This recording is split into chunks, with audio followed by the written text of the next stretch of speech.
professionally, honestly, it ruined everything. If you think about it, like, how do you really connect with people? I think most college students right now struggle with this, like not being able to connect with people, not being able to go to, like, uh, seminars and, like, career fairs. I know when you were at Penn State, you were probably visiting, like, once a week, you were meeting up with a different company, trying to, like, talk to recruiters and stuff. And that, I feel like that really did put a lot of stress on, like, college students. I can't relate because, I never really had to go through that. I already have a secure job. So I think, like, trying to connect with, like, other people within the company was much harder.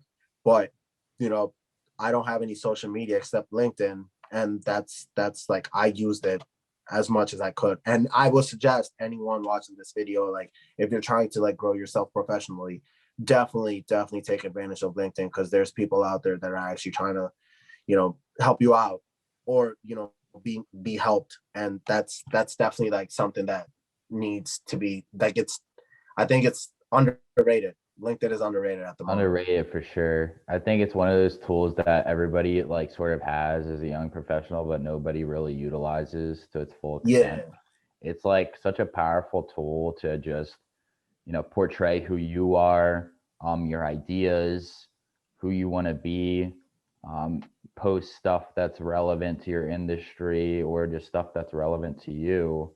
And when you do this and you engage with other people, you can essentially network over LinkedIn or, build up a following. yeah, And it essentially, you can make yourself seem presentable to a recruiter by showing, all right, I can see this person's conversation. I like the way they're thinking. They say the right stuff. Oh, they bring up interesting points. This is yeah, all stuff you can do on LinkedIn and let recruiters see. Uh, exactly.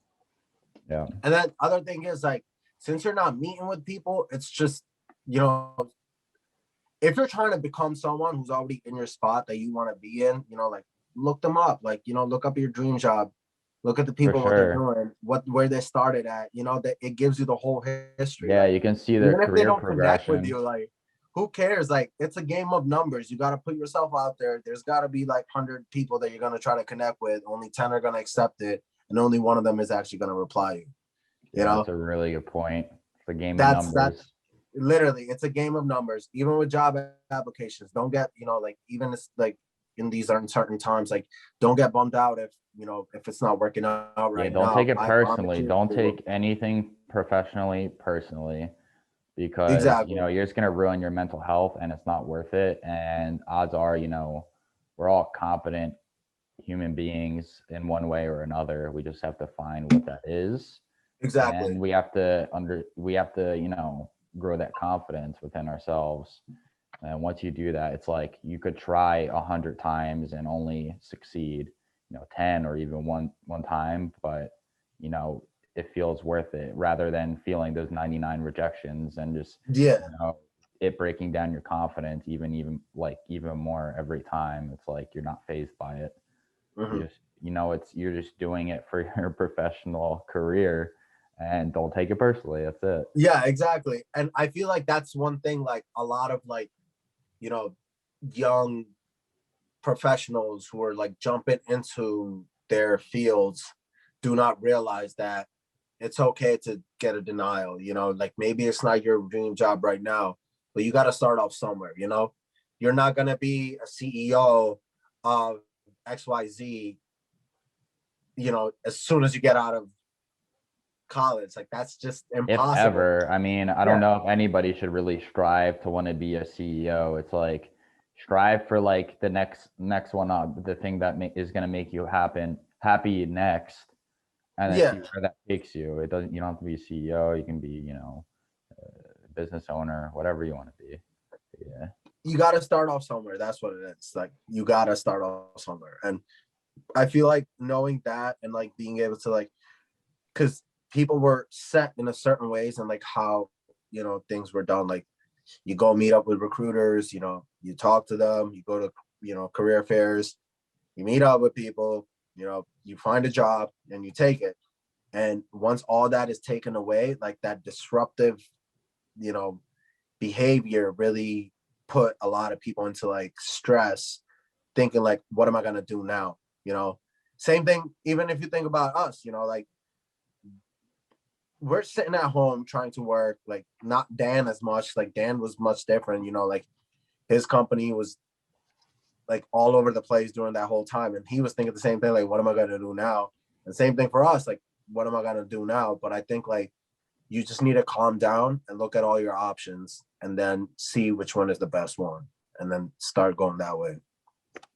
Sure. I mean, so, I was job searching throughout, the pandemic or even before it. And I mean, when you take networking face to face out of the equation and what you're left with is applications online, you know, the odds of you hearing back from applying to a job are already so low. And it's just that's the way it is, unless you're like, somebody that's well known everywhere. It's like you're gonna get so many rejections. It's insane. Like people apply for hundreds of jobs. I hear stories of people applying for hundreds of jobs and they won't hear back from any of them.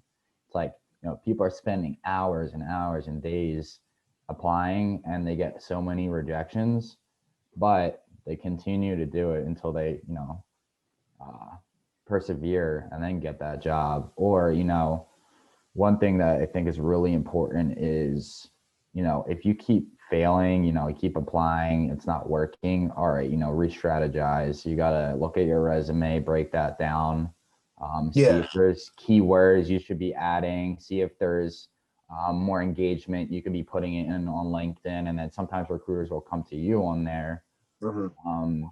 That's what I did a lot of, is just like constantly like re-strategizing my applications and how I was approaching recruiters. And a big reference I used on LinkedIn was a woman named, I think it was like Christy Bonner. She just puts out like career advice. The most, I think I have her too. Yeah, dude, she's fantastic. I think so, yeah. Everything she puts out is straight gold.